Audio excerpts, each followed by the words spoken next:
Hello,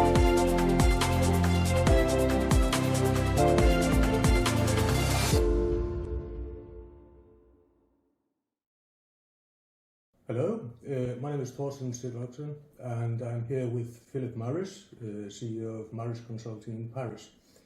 I want to talk to Philip a little bit about his logical thinking process journey. Now, you've been running a consultancy for many years, Philip, focusing on the theory of constraints, and you've been very active in promoting the logical thinking process. Can you tell me a little bit about how you got into that and why you're focusing on it so strongly? Sure. I was also a late learner on the subject because I'm one of the people who has now the most experience in the theory of constraints. I started right at the beginning in 1986 when Eli Goldratt and 3 other people were developing a piece of software called Opt in a company called Creative Output. And later that became the theory of constraints. So back from then, I've been applying the theory of constraints in organizations, mostly industry, but all kinds of industry. I knew the existence of the logical thinking processes, and we did play around with them a bit, and the thinking processes and cloud and stuff. But it was on a sideline. And then in 2012, I was at one of the annual conferences of the theory of constraints community, TOC, and I met Bill Dettmer. Well, I sought out Bill Dettmer, in fact, because he's a very important person in the development of these ideas. And then I found out that he was giving a course in Luxembourg. So I joined him in Luxembourg, took the train up there and then joined him in Luxembourg. And we did the first videos of the logical thinking process, a series of 7 videos. And following that, having spent a weekend together, we discussed what we could do more of. It so happened that there was an opportunity for me to become the host of Bill Dettmer's 6-day course, which was the company's standard way of training people in the logical thinking processes. Right? I, of course, participated in all of them, including the first, and I participated in the first as a participant with, as usual, you bring a problem to the table, and you solve it through a number of workshops, and that was the gold tree of Marris Consulting, doing it my way as an entrepreneur. But I hadn't got the current reality tree and all that stuff. I hadn't gone through the process, so I did. I discovered many things. I fell in love with the notion of the gold tree as an entrepreneur, because it does, it makes you step back from everything. Where are you going, and all this sort of stuff. And it made me write down things that were obvious and other stuff that was less obvious. The process made it emerge. And I discovered what a good communication tool it was with the teams and stuff to explain what we were trying to do. And current reality, the whole process of current reality tree. Oops, I want to do that, but nothing's happening. Or that's a dream, and if that's where I want to go, I should be in that direction. That sort of stuff. But anyway, I did it again, the Gold Tree of Marris Consulting, 2 years later. Except it was done by all my employees, but without me. Gold Tree had on purpose not been shared for over a year. Within the company, so I just wanted to see how coherent their gold tree was with my gold tree. And what did come out of that? It was really cool. It was very, very reassuring. We were all on the same page, and we had the same idea of what the company was and where it was going. So that was really, very, very reassuring, I think, for myself and for everybody else. Right? So that was in what year? That must have been in 2018, the second time. In 2018, I think so, yeah. And you've continued growing and expanding Marris Consulting. You say that's to a large extent based on the work that you've done with defining your goal and your critical success factors and sticking to it and so on.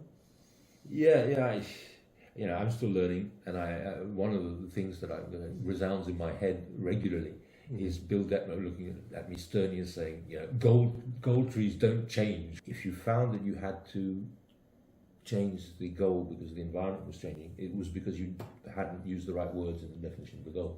Yes, it wasn't generic enough, or it wasn't intended. Yeah. So what's the goal of Marris Consulting? To be the world leader in operational excellence consulting in the world, and that there should be no second. Okay. That's one aspect of the logical thinking process, right? It also enables incredible delegation. They don't need me to know that that is a priority or an interesting case. So it's really good at enabling delegation, which I think is really important, because that's back to the theory of constraints.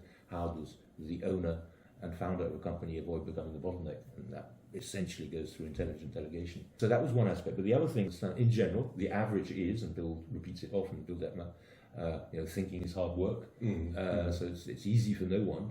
But for some people, it's really tough. Like for me, it's good to understand that, because then you see it with people you're working with your clients, right? And as you know, we've talked about it in other videos, there's another dimension I find fascinating is the relationship or the coexistence of two things, logic and courage or audacity. It's the impartiality and logic to stay, to be truthful about where you are, to be sensible but ambitious about where you want to go, and all these sorts of things. And that's a mixture of clear thinking, logical thinking, and courage and audacity.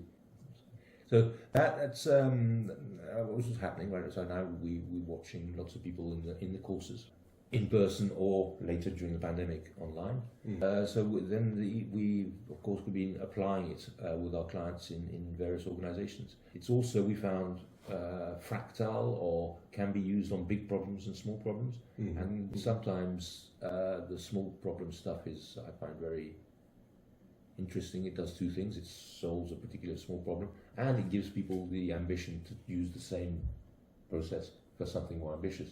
Simple idea, which is that I believe that logical thinking processes are a bit like classical music. As I say, most people can easily enjoy immediately a nice piece of classical music, but it takes a lot more energy and thought to write it.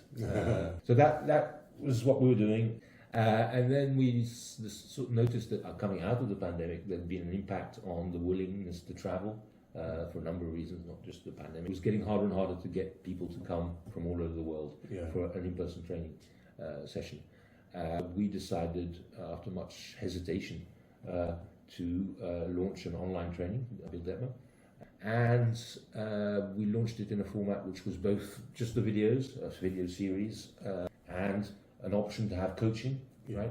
Which we started off with just with Bill, and then as the thing blossomed and became very successful, that's where I called you in, right? Because you'd been one of the participants in 2018. 2018, right? Yeah. And you got hooked, passionate, wrote a book about it. Basically, it was for you a transformation of your professional life. And so we thought, if we need extra help managing all the coaching, you were the ideal guy. So that's what we got going together. It works. It works. It's actually been going quite well. Yeah, I mean, you could probably. There are other videos where you explain why it works. It's true that people get one-to-one time with yourself and Bill, which is cool. To go back to what attracted me to the logical thinking process, to conclude, is that we do a lot of transformations. We trigger big changes in companies with the theory of constraints. Right? It changes the level of performance to an extent where I'd already, before using the logical thinking process, I did not ask the clients too much what their ambitions were for the next year or for the next 3 years when I started with them. Okay, I waited until I'd surprised them by the power, the leverage power, and the results you could get with the theory of constraints. And I said, look, if you did that last year, what can you do in the future? And without the logical thinking process, that got them to be more ambitious, because they surprised themselves. They never have we done that sort of thing. But I was doing it in an amateur way, and that's why I like the logical thinking process. Once you surprise them with the theory of constraints, getting results quickly above their expectations, then there's a lot more possibility to convince them to try the logical thinking process, to say, okay, if that's the potential we have, where do we go from here? And so that's a nice sweet spot that we like to use often with our clients. And there's usually probably no coherence. There's no clear common objective, actually. And but you've been applying this in your business, and you're now, I would say, I think I dare to say that Marris Consulting is the most successful theory of constraints consultancy in the world.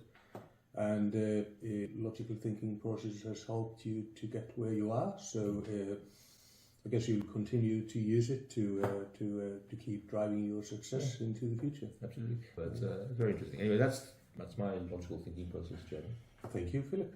Okay, thank you, Thorsteinn.